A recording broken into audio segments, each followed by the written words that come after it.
Langit kembali dipenuhi suara ledakan. Rudal-rudal berkecepatan tinggi melesat menembus malam, sementara sarena perang menggema di berbagai wilayah. Rusia disebut mulai mengerahkan persenjataan yang lebih canggih dibanding sebelumnya.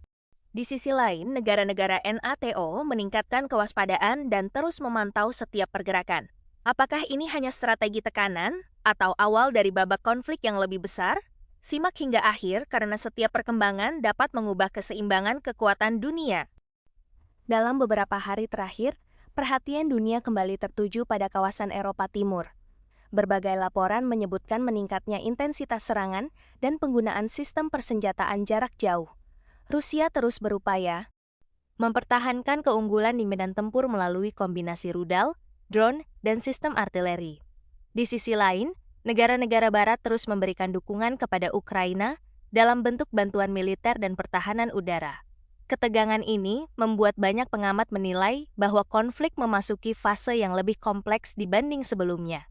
Salah satu faktor yang menjadi sorotan adalah penggunaan berbagai jenis rudal dan drone yang mampu menyerang sasaran dari jarak jauh. Kecepatan serangan serta kombinasi berbagai jenis senjata membuat sistem pertahanan harus bekerja jauh lebih keras untuk mengantisipasi ancaman. Para analis militer menilai bahwa perkembangan teknologi senjata modern membuat medan perang berubah dengan sangat cepat. Setiap inovasi baru dapat memengaruhi strategi kedua belah pihak. Sebagai respons terhadap perkembangan tersebut, NATO meningkatkan kesiapan pertahanan di sejumlah wilayah anggotanya. Latihan militer, patroli udara, dan koordinasi antar negara terus diperkuat untuk mengantisipasi berbagai kemungkinan. Meski demikian, para pemimpin NATO berulang kali menyatakan bahwa tujuan mereka adalah menjaga keamanan negara anggota dan mencegah konflik meluas ke wilayah lain. Konflik tidak hanya berdampak pada medan perang, harga energi, jalur perdagangan internasional, dan stabilitas ekonomi global ikut terpengaruh. Banyak negara mulai memperkuat cadangan energi dan meningkatkan kesiapsiagaan menghadapi kemungkinan gangguan rantai pasok. Ketidakpastian ini membuat pasar dunia terus berfluktuasi.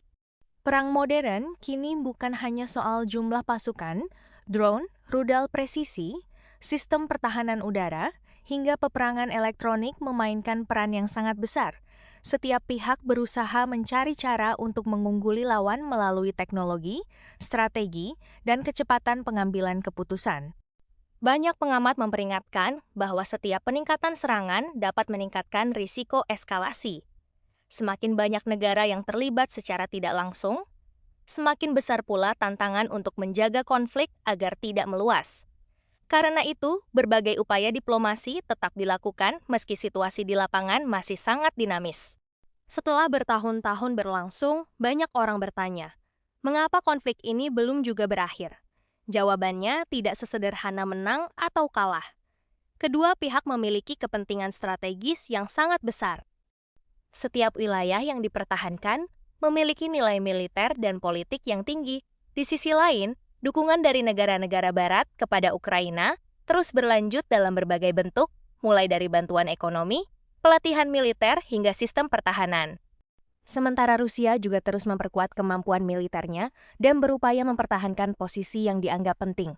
Kondisi ini membuat setiap serangan baru dapat memicu respons balasan, sehingga konflik terus berlanjut tanpa tanda-tanda akan selesai dalam waktu dekat. Para analis menilai, selama belum ada kesepakatan politik yang diterima kedua belah pihak, medan tempur kemungkinan masih akan menjadi penentu utama arah konflik. Kini perhatian dunia tertuju pada langkah berikutnya dari Rusia, Ukraina, dan negara-negara NATO. Apakah akan terjadi peningkatan operasi militer yang lebih besar? Ataukah diplomasi akhirnya mampu membuka jalan menuju perundingan damai? Belum ada yang dapat memastikan, situasi di lapangan dapat berubah hanya dalam hitungan jam. Dan setiap perkembangan baru bisa memengaruhi keputusan para pemimpin dunia. Yang pasti, masyarakat sipil tetap menjadi pihak yang paling merasakan dampaknya. Banyak keluarga kehilangan tempat tinggal, aktivitas ekonomi terganggu, dan kebutuhan kemanusiaan terus meningkat.